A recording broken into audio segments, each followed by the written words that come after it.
a performance is a performance, but a performance is nothing without everything else involved. And I think that's what the show does so well, is you can see everything. It's so clear that there's a high level of skill involved in everyone's work that, you know, I felt very, even when I felt nervous, I felt very supported. Charlie, do you remember seeing Naomi? What was your first thought when you saw Naomi initial performance, and how was it what you were thinking of when you were? I turned off the video. No, it was a lot better. It was just amazing. I remember thinking, like, I remember actually talking about the process of casting, because, you know, I remember, because I was like, oh, I don't really, you know, I've got ideas of what she is, and Lucy was like, you have to relax, because we will find someone who can do this and they will be better than you can imagine it, but it has to become real. Because you do worry, you're like, well, this is quite a you know, an extreme part, and there are ways of performing this that might not work, and, you know, all the things you worry about with casting and stuff, and also knowing that you find so much with the actor. Like, you know, I think I've bored on about this before, but, like, you know, as soon as, like, because I was still writing the second half of the series when we were shooting the first half of the first series, and it was so much easier knowing that Alex and Jess were playing those parts. So you're like, oh, thank God, I know how they're going to deliver this. And so that with Naomi, I was like, oh, well, there it is, it's brilliant. And then you relax and go, well, now it's a kind of collaboration with this actor, and you can talk about stuff, and Naomi's finding stuff that we didn't know was there. So yeah, like, delight was my reaction, to be honest. Delight and huge relief. And Lucy, in terms of, you talked a little bit about the rules that you established for the series. Was moving it from series 1 to 2? Were the rules different? Did you bring in some new ideas and new ways of doing it for the second series? Well, it's sort of, we come to them sort of, we're 2 years on. The characters are 2 years more fucked up, and so it's just, ultimately for me, I like to work with a set of rules, and then I feel like if you write really strong rules and if you don't break them, then the show will feel like the show will have a certain tone.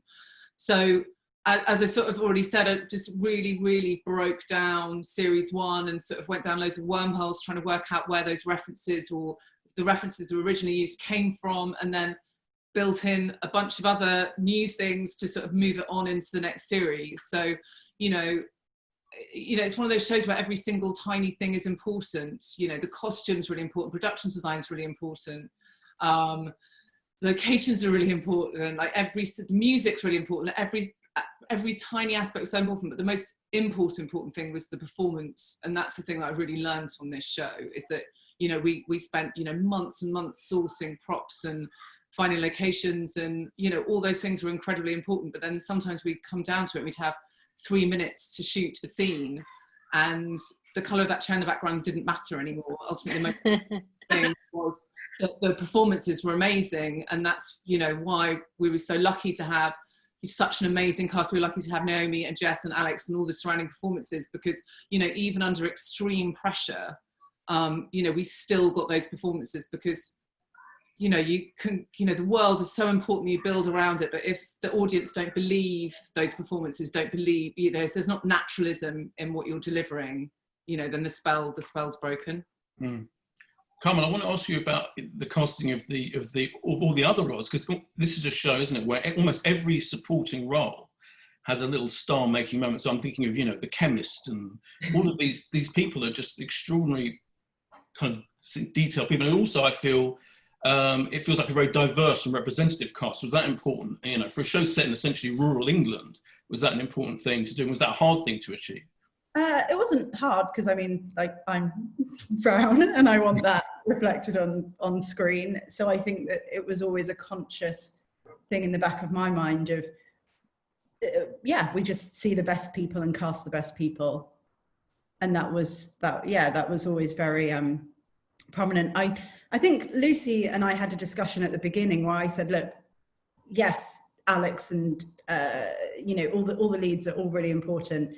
Casting Bonnie is really important, but actually it's the day players that we need to have time to cast them, because that done wrong can bring a whole show down. And I watch things all the time and you just think, oh, you know, well, they left that till the day before.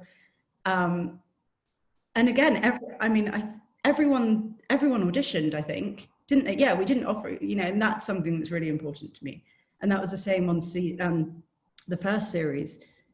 We kind of treated it like a family. Everyone came in and auditioned, and if they didn't get the part that they came in for, we ended up finding them other roles in the show. And so you ended up with this team that really supported the creative and just really wanted to be part of it, even, you know, before it was what it was. Do you remember, because actually what Destiny can speak to this as well when we speak to her, but it was Divian who came in for, I can't even remember which part, and we were just like, we have to write something for him. Yeah, he came in for the chemist that You did.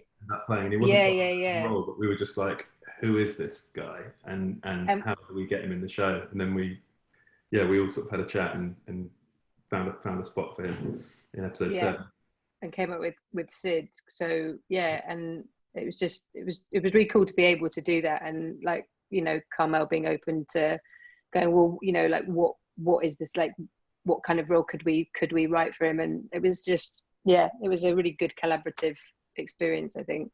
And I think it was important for me as well not to have the same faces that you see in everything. That is always very important in anything that I do. I kind of don't want, you know, I think as well by the second series, there were a lot of names that were kind of being handed to us on a plate, and it just didn't feel like that was our show. You know, we started casting when nobody wanted to be in it. You never said that. You never said it like that. This whole shit. No, you can't get them for love or money. Who are you? Who are they? Fair enough. I want to talk a little bit about the style and look of the show, the music and the production design and the cinematography. All of it feels, as I think Lucy was saying, so on point. It feels like it's all coming together to create this unique mood. Ed, did you almost take it on a step, I feel like, from series 1? That, you know, I'm thinking of things like the design of the diner, the cafe with that amazing red neon line going across it, and the buildings, all the buildings look incredible. Like where Todd lives looks incredible. Was it all just hard work coming up with all that ways to make it unique? It is hard work, and it's a real sort of team effort. There's a real sort of clear and precise look and feel and tone of the show that's quite hard to articulate. And I think the trap going into the second series would have been to figure out what people liked about the first series and then sort of like double down on it. And I think we felt like that would be, you know, that's the risk you run going into a second series. I think what we wanted to do is kind of progress and mature and elevate it in some way. And I think the idea was to take it to an ever so slightly more kind of wild and darker place, and to sort of chime with the sort of, you know, the sort of maturation of the characters and the more sort of existential stuff that they were facing as we went through the series, and the fallout of events from the first series, which were so profound and kind of catastrophic for them. But so I think I think it was, you know, a fantastic team, you know, directors, production design. You know, Graham Coxon came back and did such a fantastic job on the music. So yeah, I mean, it's just a case of using one's kind of judgment and not over-egging it and trying to do something a little bit different, but staying true to what it is that everyone loves about the show, really. Charlie, how much of all of that stuff is in your scripts? Do you talk about the look of the show, the design of it, and the music at all, or any of those things in the script, or does that come later in your creative process? I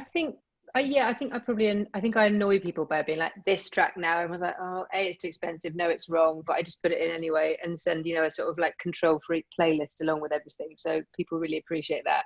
And but I think, and also I should say as well, because yes, I write it, but also Ed, Andy, and Emily, you know, we storyline it all together. So it's a very collective kind of writers' room that we do. So all of the creation of the second series was very much an effort, and with Dominic as well. So I think, but to answer your question, yes, I think in the very first series, because I had the short film for reference, and John Entwistle would show me, you know, frames from the comic book he wanted to kind of put on screen, and so we got into this language of writing some visuals for what it would look like. And I did that a bit going into it. And then, you know, Lucy and Destiny would talk and say, do you really mean that? Do you need that? And I'd be like, oh, no, it's just a sense of something. So yeah, I sometimes write it in, but it's more so people know what's in my head rather than expecting it to literally be executed like that. Because I'm not a total nightmare. I can be, but... But also, sorry, I'll just add that Charlie's being quite modest, because I think if you ever read the scripts to the show, there's such a sort of like precise deadpan tone to them that is so reflective of the end result on screen. And so I think that massively helps anyone, any sort of HODs, directors, whoever, coming on board and to get a sort of quick sense of what you know, Charlie's going for. It's just all there on the page, which is such a skill and a talent, I think, in a writer.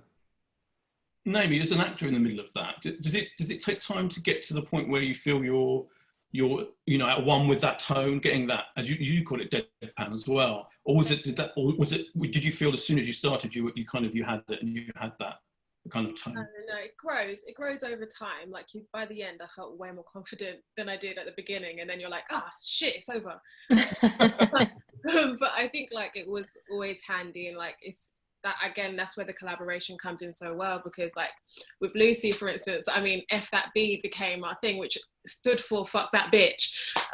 So like whenever she needed me to reach like a certain level of like Bonnie crazy, that was there. Like, it's like building a shorthand with the people that you work with to really not only like understand what you want to do, but how you can incorporate everyone else's needs in with your performance. Because essentially, like, I guess it's that weird thing, isn't it? Like, yes, it's a performance is a performance, but a performance is nothing without everything else involved. And I think that's what the show does so well, is you can see everything. It's so clear that there's a high level of skill involved in everyone's work that, you know, I felt very, even when I felt nervous, I felt very supported within that artistry. So yeah, Lucy, because it shows that Bonnie goes from, we see her vulnerabilities and the trauma she's gone through, certainly, you know, with her mother and all those things, which I found incredibly powerful.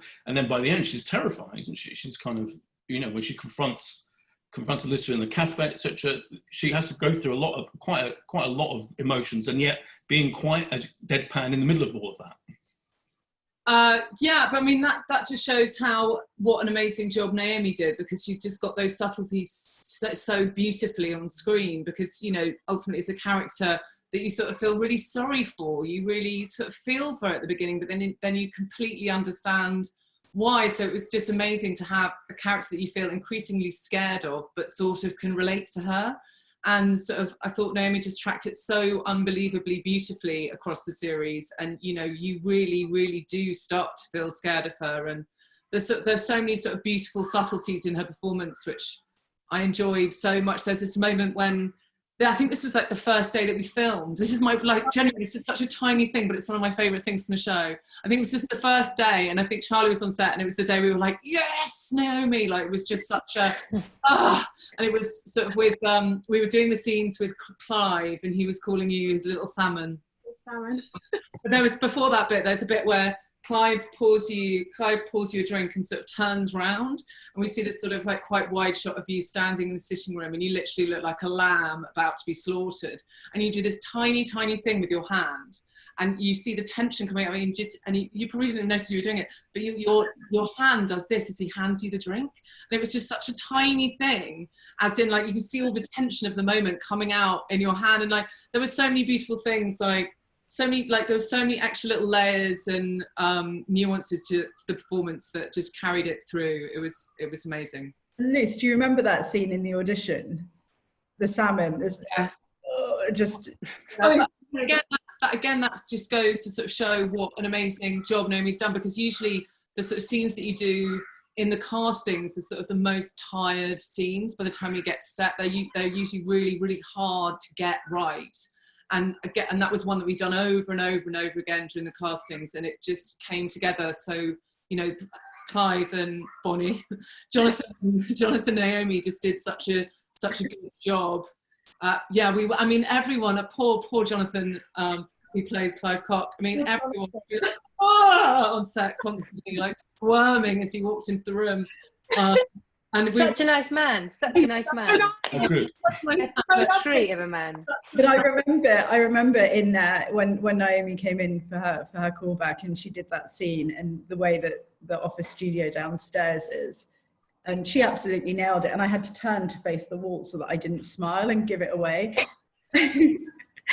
And I think, did I walk you out? And yeah, you did walk me. Yeah, but you also, like, when I came in, you were like, do it, okay? And I was like, okay, I'll try. But yeah, I remember kind of just feeling this kind of overwhelming happiness.